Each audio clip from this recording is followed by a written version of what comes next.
அடுத்து வந்து பாத்தீங்க அப்படின்னா 2010 மாடல்னா செகண்ட் ஓனர்ஷிப் கண்டிஷன்ல இருக்கு. மொத்தமே வெறும் 60,000 கிலோமீட்டர் தான் ரன் ஆயிருக்கு. 60,000 கம்பெனி சர்வீஸ்லயே இருக்குன்னா இந்த வண்டிக்கு பேப்பர் பாத்தீங்க அப்படின்னா 2030 வரைக்கும் கரண்ட்ல வந்துருங்கண்ணா. 5 வருஷம் பேப்பர் கரண்ட் வந்துடும், 1 வருஷம் இன்சூரன்ஸ் கரண்ட்ல பண்ணி கொடுத்துடலாங்கண்ணா. வண்டி பாத்தீங்க அப்படின்னா அந்த கிளீன் ஒரிஜினாலிட்டி அப்படியே இருக்கும். 2010 மாதிரியே தெரியாது உங்களுக்கு. பாடி லைன் ஆகட்டும், இன்டீரியர் எக்ஸ்டீரியர் ஆகட்டும், எல்லாமே ரொம்ப குவாலிட்டியா இருக்கும். உங்களுக்கு ஈவன் ஃப்ரண்ட் கிளாஸ் கூட மாத்தாத வண்டினா, ஒரிஜினாலிட்டி அப்படியே இருக்கு. இந்த வண்டியோட மைலேஜ் பொறுத்த வரைக்கும் பாத்தீங்க அப்படின்னா உங்களுக்கு சிட்டி லிமிட்டுக்கு வந்து ஒரு 13, லாங்க்கு வந்து ஒரு 15 வரைக்குமே கிடைக்கும்.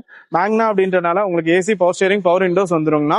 அது போக ஓட்டுறதுக்கு ரொம்ப கம்ஃபர்டபுளா இருக்கும். இந்த வண்டிக்கு நம்ம எஸ்கே காஸ்ட்ல கேட்கற விலை வெறும் 1,88,000. 5 வருஷம் பேப்பர் கரண்ட், 3 ஓனர்லாம் இல்லைங்க, 2 ஓனர், லோ மைலேஜ், 60,000 கிலோமீட்டர் ஓடின வண்டி. இந்த வண்டிக்கு லோன் ஆப்ஷன் பண்ண முடியாது. ரெடி கேஷ் பையருக்கு ஆப்டா பொருந்தும்.